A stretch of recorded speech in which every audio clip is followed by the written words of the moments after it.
I'm gonna say Toodaloo Alex, and then we're just gonna use what I just said, because that's fine. So do you want to just tell us about the week and how your reading went? Yeah, I finished 3 books. I just finished You Eleanor Park did? today. I did. I got I buckled back down. So initially I was like, this is gonna go too fast. I'm gonna finish everything I have like before the month is over. And I was like, I need to slow down. And then I slowed down too much because it was Thursday and I was only a book and a half in. I was like, no, they're not gonna have anything to talk about. So it was, what am I doing? How am I pacing myself? But I finished the second half of Breaking Dawn. Nailed it. Mhm. Said it right. Yeah, you did it. Do you want to And have past Alex explain your thoughts, or do you want present Alex to explain it? Past Alex Or was both? so mad at Breaking Dawn. She was not having it. Just finished Twilight, the second half of Twilight, and it was not great. It was every bit as cringy as I remembered it to be. Very proud of my 10-year-old back self that I noticed the things that were problematic in a sense, maybe not fully, but some of it, and now I understand more what was problematic. The main thing that okay, so the main thing pissed me off, and it's mainly because I just listened to it. Also, the audiobook, not great. It was when the battle was over, and I mean no spoilers at this point, right? When the battle, or not the battle, when everything danger was over and everyone reuniting and kissing and hugging, and she's describing all of these couples, Emmett and Rosalie are kissing, and this and that are kissing, and this and her are kissing, and then the two Amazons, they were standing close to each other and clinging to one another's hand. What could that mean? They're just really good friends. They're best friends. When before that, like 3 chapters before that, she was like, interesting that they don't have maids, those Amazons. Ugh, just so. And then there's one fat, big vampire. Her massive form was gorgeous despite her size. Really?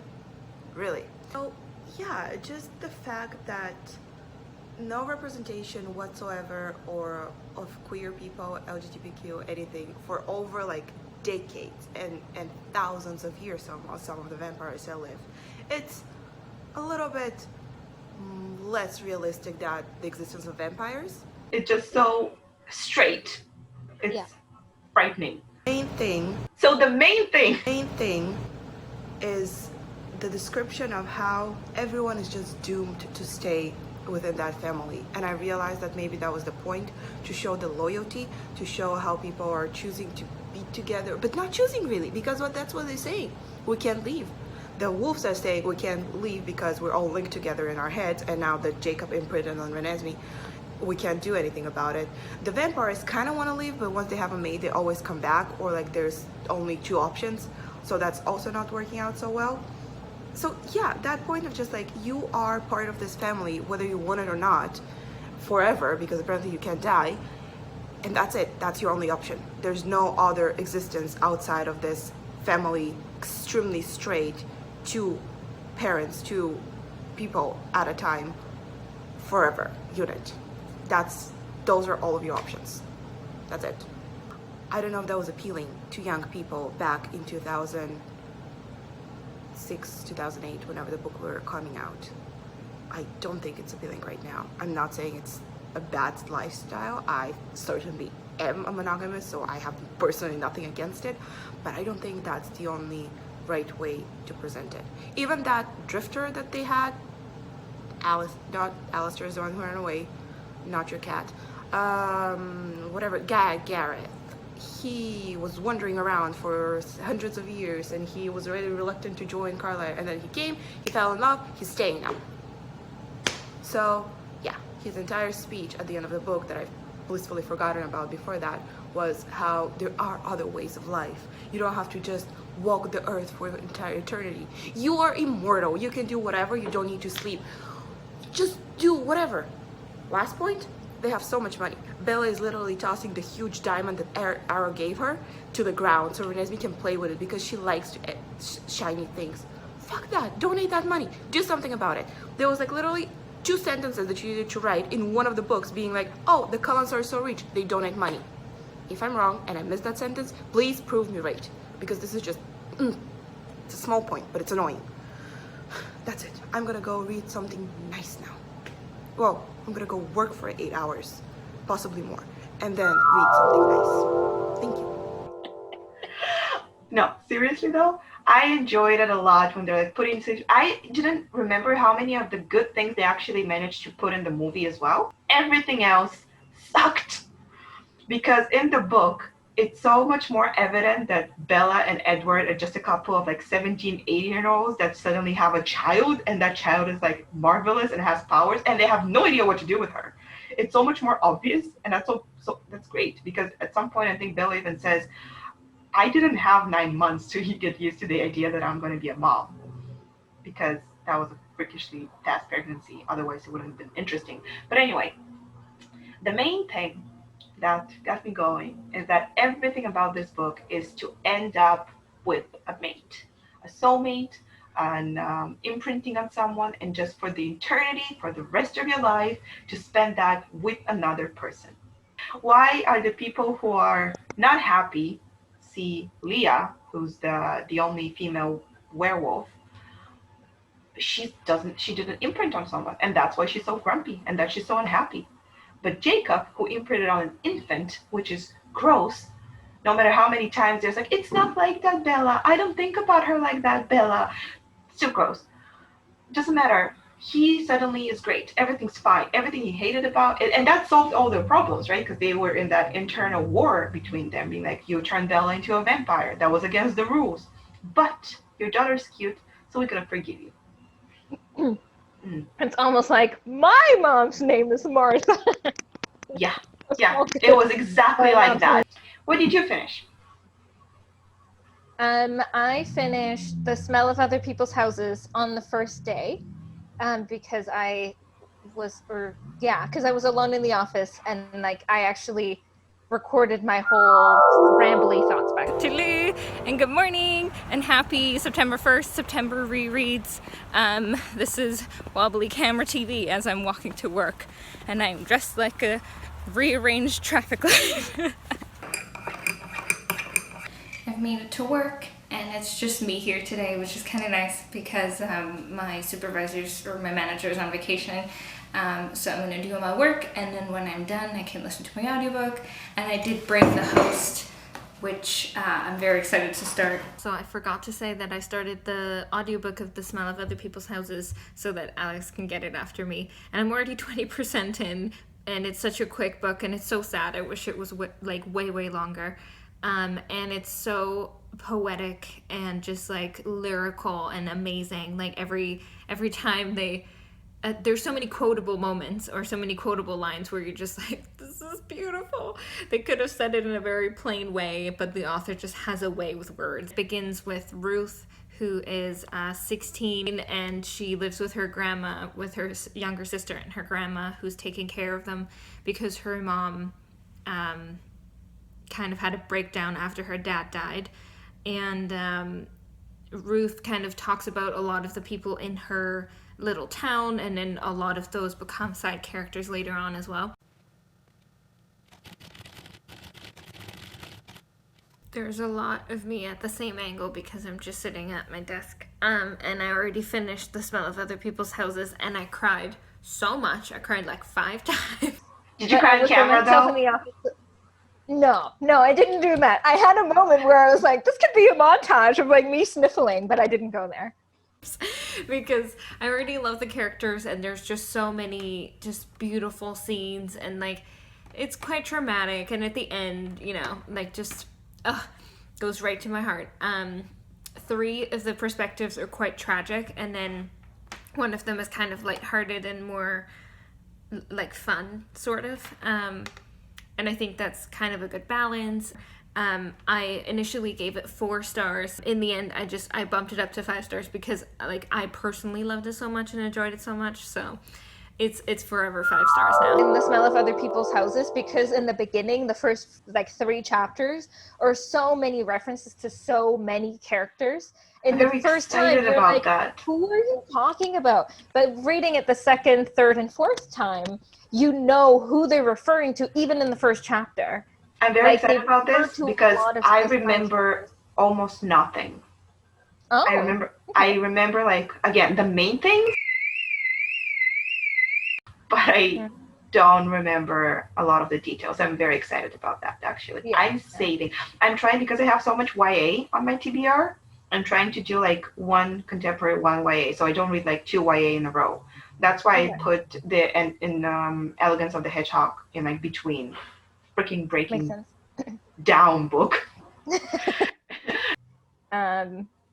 And then I finished All My Friends Are Superheroes, which I also talked about. Well, good morning. It is day 2. I'm at work at the exhibition, just sitting here instead of at my desk and watching the cameras and reading All My Friends Are Superheroes, which is so wacky. I'm already... What was it? Oops, that's not what I wanted to do. 37% in. It's a very short book. And this vloggy right now is actually kind of a perfect way to describe that book, so I'm just gonna pause it here. I just finished All My Friends Are Superheroes by Andrew Kaufman, and I gave it 4 stars in the end instead of 5, just because the ending is really rushed, but there's a few superheroes that I want to talk about that are in the book that I thought were genius. It's still a really, really good book. It still holds up. It's just that the ending was kind of like, oh, and now the book's done. You know, everything's a metaphor, or you can read into it, and some of the things are just like very pointed. Like, it's said in a very simple way, but very pointed. And I enjoyed it a lot. I'm really happy that I read it again. It had been a couple of years, so very cool. It's things like, there's a superhero called Mr. Opportunity, and all that it says is, he knocks on doors and stands there. You'd be surprised how few doors get opened. Or no, get answered. That's it. The other one that I thought was really accurate for Jaden, which is kind of funny, and like, yeah. A superhero called The Forced. He can explain something that's happened to you in a way that you've never thought of it before. A way that offers wisdom and insight, a fresh perspective you would never have thought of on your own. But he can only do it using quotes, characters, and situations from Star Wars. I love that. This is so Jaden. It's so cute, though, right? It's so true. Use the Force. Okay. On it. Yeah, and then the one that I sent to you, the sleep on it, like one word. It's no amazing. Matter how stressful the situation, or how big the decision, or how filled with anxiety she is, come 10 p.m., Sleep on It will climb into bed and immediately fall asleep. She will sleep soundly with no interruptions. Like, who does that? At 7:15, she'll wake up, stretch, and know exactly what to do. What a superpower. Honestly, that's a superpower I want. And then the other one that I wanted to talk about was the chip on their shoulder one, but I don't have it now anymore. But it was basically a person who was born with a chip on their shoulder, which is really heavy, and they have superpowers once the chip is gone, but they need the superpower in order to remove the chip. So it's just a regular strength person, because I don't know, I thought it was so funny. You're not stronger than any of us, but if you were able to remove the chip on your shoulder, you'd be superhero. It's the very fact pointed. The fact that he's called Chip. Yes, and it's like Chip. So I had the same thing. I was finishing Eleanor Park today, and I swear to you, I think Rainbow Rowell had just a kick out of it, writing things like, Park went to the park. When Park wanted to park the car, I was like, what are you doing? What? Yeah.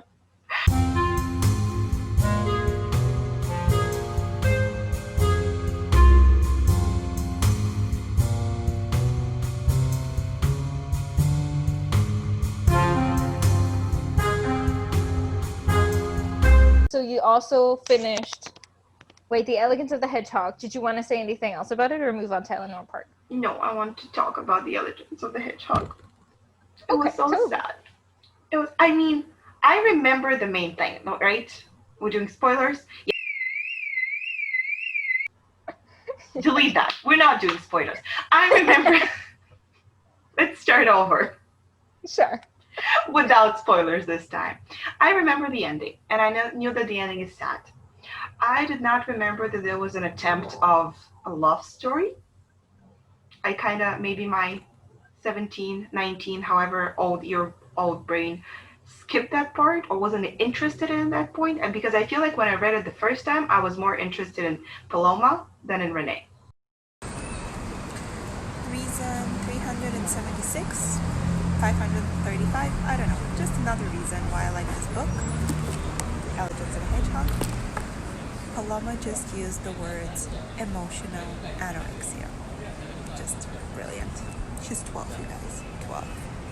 But yeah, I loved it even more than the first time, if that's possible. For some, I don't know, for some reason, I rated it 4 stars when I logged it into Goodreads. I don't know what high standards I was reading back then. I don't know what I was thinking. Why it was 4 stars? Who knows? I'm never gonna know. But yeah, definitely a 5-star. Definitely a reread in the future. And it just put a whole bunch of French authors on my TBR for the future, because I just remembered how much I enjoyed this tone of writing. It's so calm. So it went like breaking dawn, more like Alex breaking down after it, and then it went up for Elegance of the Hedgehog, and then I read Eleanor Park, and the entire time I was like on very high alert to look for the things that were the criticism of this book now. So they're passing judgment on the way Rainbow Rowell, not being a person of color, writes about the mixed race. And she also writes about 2 Black girls who are Eleanor's friends in school. And I feel like the main criticism was that, well, she doesn't have the knowledge, the experience, the background to write about it. Obviously, I can't speak on the representation of the Black girls. So I'm just going to accept what the other person wrote about it. I actually don't know. The comment that I read, I don't know if it was from a POC or not, but they were saying that it's very stereotypical. They're just 2 girls, Eleanor's friends in school. They're just 2 girls. That's the only representation we have. Yeah. But I can speak to the representations of Koreans, because that's who I am. Even though I wasn't born and raised in Omaha, Nebraska. Thank God for that. No offense, Omaha, Nebraska. Also, I wasn't born and raised in the 80s in the United States. But I was raised in freaking Bulgaria that also didn't have any Korean people, or any people of color, that is. And my mom was the odd person standing out with the weird accent that never went away. So I can relate to Park, because he has so much chip on his shoulder about that. So yeah, I don't think that was a problematic representation of him. I thought it was actually very relatable, because he's 16. He's being picked on because he looks different. The only thing going about himself is Korean. He has a lot of insecurities. He's saying nobody thinks Korean, like Asian guys, are hot. He said Asian girls are exotic, so boys like them, but nobody says that about Asian guys. Yes, that is very accurate. So yeah, I think that there's an opportunity there with the movie to make it really, really good and to make it right. Hopefully, yeah. Yeah. It's very cheesy reading it the 3rd time around. Their love is extremely cheesy, but it still hits the right spot, I think. So overall, I don't think it's as bad as it's being made, but can't speak to all of it. Yeah. And are you reading something currently that was on your TBR? No, so I just finished that, and I was about to start. Are you ready for this? It's falling apart. Also, look at this. Isn't this the tiniest font you've ever seen? Yeah, and like no page, no line breaks. No line breaks, no spaces, nothing. But the book itself, so this one has 4 books in it, because it's like kind of an anthology. Yeah, so the book itself is not that big, because the English one is not long. So I'm very excited to start this. I love this. So I'm still reading The Host from when I first started it. I'm still 80 pages in, something like that. And I'm almost done Dig. I read up until almost half at work, 64% now. And I'm really, really enjoying it. I talked about it a little bit more. I will just let past Sophia explain that, and I have no new opinions yet. Hey, so I started Dig yesterday, and I was reminded that the grandparents owned a potato farm, or like the brother of the grandparents or something like that, so that's why there's so many potato references. And also, they're digging up their past. That's probably why it's called Dig. So you were definitely right, but I forgot like half of the story, and I also forgot that it's 5 teenagers, not 4. So oopsie. But I wanted to talk about Dig because I'm about 45% in now, and I remember all the things that I loved about it. So it actually follows 5 teens. It's the Shoveler, Can I Help You, the Freak, Loretta, and Malcolm. So Loretta and Malcolm are the only ones that have names so far, and the other 3 are, you know, the Freak. And like she said herself that her name is the Freak. And Can I Help You works in a drive-through and sells drugs in the drive-through as well. There's always a good reason to sell drugs. So that's like her business. And the Shoveler is a boy who always has a snow shovel on him. Like even in the spring, he keeps walking around with a shovel. And the Freak is flickers from one spot to the next. Their lives are all connected, and if you read the synopsis, you know they're all like related. But I didn't know that going in when I first read the book. The other 2 sets of side characters are Marla and Gottfried, who are the grandparents of Loretta and Malcolm, and also all the other kids. Then there's Bill and Jake, who are like the villains of the story. They're just 2 teenagers or 2 young people that are so fucking terrible. Like you hate them the second they appear, and you're supposed to hate them too. And the book just talks about racism and being white without knowing that you're white. So it's like more of overt racism, and then more of the hidden sort of subtle racism. It's really interesting, and I love all the commentary, and especially Can I Help You. I think Can I Help You is my favorite character. She works in a drive-through, and she says that she pities all the people that come through that just start the transaction with, give me a large fries, give me this meal combo, give me that, give me that. I found the point where she says, gimme, gimme, gimme, the battle cry of millions of people every day, people who want, they say they want that, they want the fries, blah, blah, blah. And then she says like that she, like, you don't scare me, not even when you threatened to talk to my boss because your fries weren't the temperature you expected them to be. I paid almost $30 for this, and now the fries are cold. I only wish I could take you by the hand through life. I only wish to be there when the real disappointments come.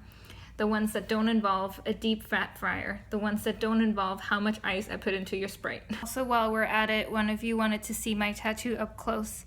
So it is farm animals in a little kind of frame. There's a little chicken, a little cow with a little heart, and then a little piggy.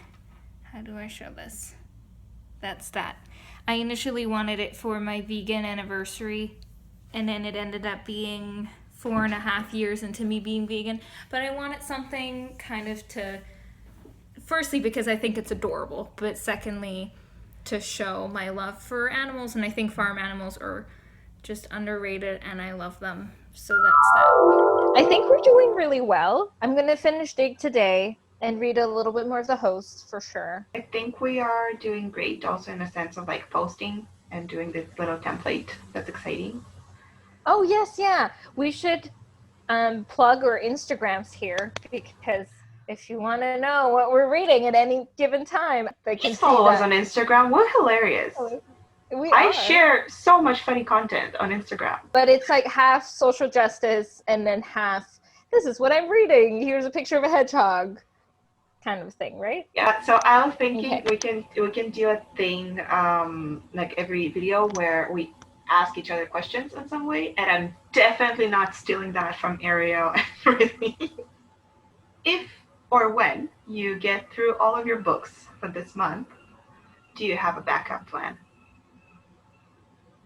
I do, because I've wanted to reread my favorite middle grade series, which is Nevermoor Right. 1 and 2 for a while, because the third one is coming out like this month or next month or something like that. So I would reread The Trials of Morgan Crow and The Wondersmith, which are really fun adventure stories. It's a really nice alternative for Harry Potter for modern children that will want to read about more diverse casts and more kind of like difficult conversations. Like, it's a lot of commentary and stuff. It's still so like adventure driven. Like, the plot is awesome. There's a talking giant cat and people jump off of buildings with these magical umbrellas, and they like do that for fun. So it's like Mary Poppins, but like for fun. Yeah, And because Mary she's the Poppins first was just using it as a method of transportation, so for fun must be better. Yes, yeah, and like it's just really awesome. How Awesome. about you? I'm gonna just throw it back to. I actually have been rereading low-key Percy Jackson on the side because sometimes I go to Christina and she's reading them, so I would read her a couple of chapters. Hmm. But I don't know actually. I'm gonna have to see how I feel. I think because I have a bunch of like, I'm kind of saving the physical books for the end. I think I'm gonna time it so I finish it right, and instead I might just watch something because I haven't been watching any series for a while. And Boys season 2 came out, and I really want to watch that in preparation for Jensen joining the cast. Yeah. Oh, let's do the emoji thing again, because like 2 people did that last time. If you manage to get through this awesome video, post a. You choose the emoji this time. I choose it. Yes. A flashlight. This is I don't know why. So random. Sure. I know, it's super. It just came to mind. We're saying goodbye again. Say that. We say goodbye again. Okay. Like this. And put a, and if you watch to the end, put a flashlight emoji.